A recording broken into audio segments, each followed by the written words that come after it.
diluluskan oleh Jemaah Menteri Pakatan Harapan pada 29 Januari 2020 secara prinsipnya.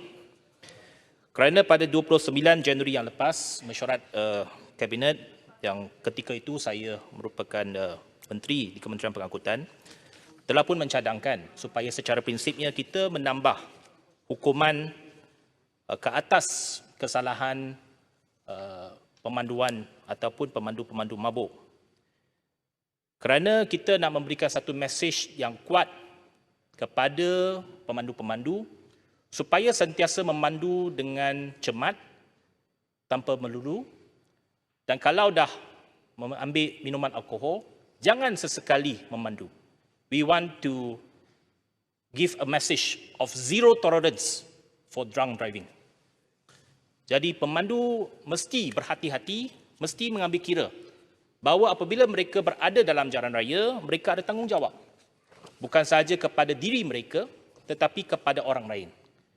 Jadi kepada pemandu-pemandu di luar, kita mesti sama-sama dalam Dewan Rakyat ini memberikan mesej kepada mereka. Kalau dah minum, jangan memandu.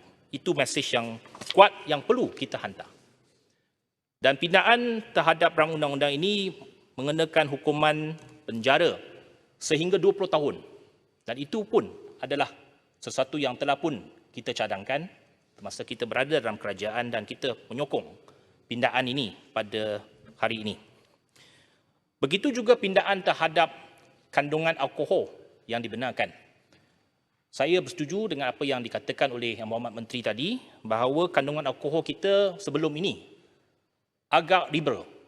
Kerana kandungan yang dibenarkan itu lebih banyak ataupun lebih tinggi daripada apa yang dibenarkan ataupun dicadangkan oleh pihak World Health Organization WHO, di mana kita lihat ada negara-negara lain yang jauh lebih ketat dari segi kandungan alkohol yang dibenarkan. Ada juga negara yang langsung tak membenarkan. Setitik pun kalau ada minuman alkohol dalam badan, kalau dia kena, dia dikenakan hukuman. Jadi itu adalah sesuatu yang saya amat menyokong bahawa kandungan alkohol itu diturunkan mengikut had yang telah pun dicadangkan oleh WHO. Namun begitu, pindaan terhadap rang undang-undang ini memberikan satu mesej kepada pemandu bahawa hukuman yang amat berat akan menunggu anda kalau memandu selepas minum. Tetapi yang pentingnya ialah kalau kita nak menjayakan usaha untuk memastikan jalan raya kita selamat daripada pemandu-pemandu mabuk, isu integriti dari segi penguatkuasaan itu amat penting.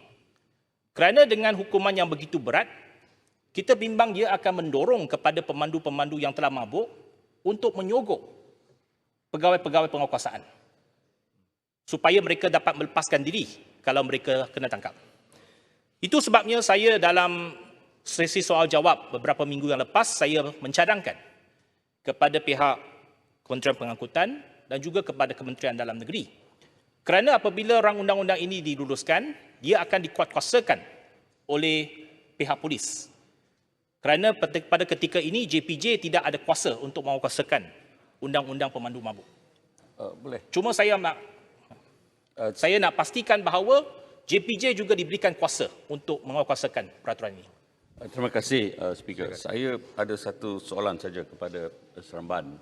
Memang kita sokong RUU ini. Tak ada masalah sebab RUU ini dibawa oleh Kerajaan Pakatan Harapan dan disiapkan dan dibawa oleh kementerian sekarang. Tetapi saya nak tahu juga statistik sedikit. Walaupun kita bincang tentang isu mabuk dan bawa kereta dan sebagainya, apa statistiknya yang ada sekarang? Berapa orang telah dipenjarakan? Berapa telah dihukumkan? Berapa kemuatan di dalam jalan raya? How many deaths due to drink and driving?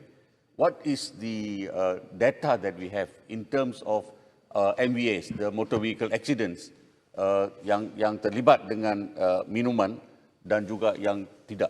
I think it's better for Parliament to know the exact number yang kita ada sekarang. Walaupun kita sokong RUU ini, tetapi data ini penting untuk kita faham. Terima kasih. Saya faham. Saya sedikit lagi saya nak masuk kepada topik itu. Cuma saya nak kata tadi ialah isu integriti. Bahawa kita nak pastikan bahawa pegawai penguatkuasa sama ada pihak polis ataupun JPJ mesti ada integriti yang cukup tinggi dalam menguatkuasakan undang-undang ini.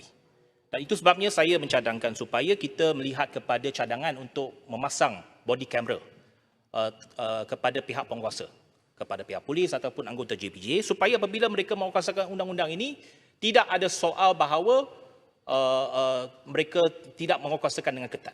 Itu saya harap dapat dipertimbangkan. Namun begitu, undang-undang mesti dipatuhi dan dikuasakan dengan adil. Apabila kita meletakkan satu denda ataupun satu saman, satu hukuman kepada pemandu yang tidak bertanggungjawab atau tidak mematuhi peraturan jalan raya, kita mesti menguasakannya dengan adil. Saya berasa sedikit kecewa baru-baru ini bahawa Kementerian Pengangkutan telah pun mengamalkan dasar diskaun kepada kompaun ataupun saman yang dikeluarkan oleh JPJ sehingga 70% dalam bulan kemerdekaan ini. Kita menyambut bulan kemerdekaan untuk cintakan negara. Apakah mesej yang kita nak hantar kepada orang luar, kepada pemandu yang tidak mematuhi peraturan jalan raya kalau mereka diberikan diskaun? Seolah-olah kesalahan itu boleh diskaun. Jadi itu mesej yang salah. Saya mempertahankan bahawa dalam rekod saya sebagai Menteri Pengangkutan, saya mengamalkan dasar no discount kepada semua saman di bawah JPJ. Cuma saya juga berharap bahawa bukan saja JPJ, pihak PDRM, polis juga mengamalkan dasar yang sama supaya dia adil kepada semua. Kerana ada orang mengadu kepada saya. Dia kata kalau saya bayar saman awal, lepas itu kerajaan bagi diskaun, tak adil kepada saya. Adakah kerajaan nak bayar balik kepada saya yang telah membayar had maksimalnya? Kalau saman RM300, bayar RM300. Sekarang ini ada diskaun 70%, hanya bayar RM90. Tak adillah kepada pemandu yang telah bayar mengikut masa ataupun mengikut kadar saman yang telah ditetapkan. Jadi itu saya harap dapat dikaji balik supaya Kementerian Pengangkutan mengamalkan satu dasar bahawa tidak ada diskaun diberikan kepada saman. Salah-salah lah. Kalau mereka kena saman, kena bayar saman. Supaya pengajaran kepada pemandu yang tidak mengikut tidak mengikut peraturan jalan raya, mereka akan dapat dididik dan tidak mengulangi kesalahan mereka. Supaya mereka menjadi seorang pemandu yang berhemah, pemandu yang bertanggungjawab untuk menjaga keselamatan orang.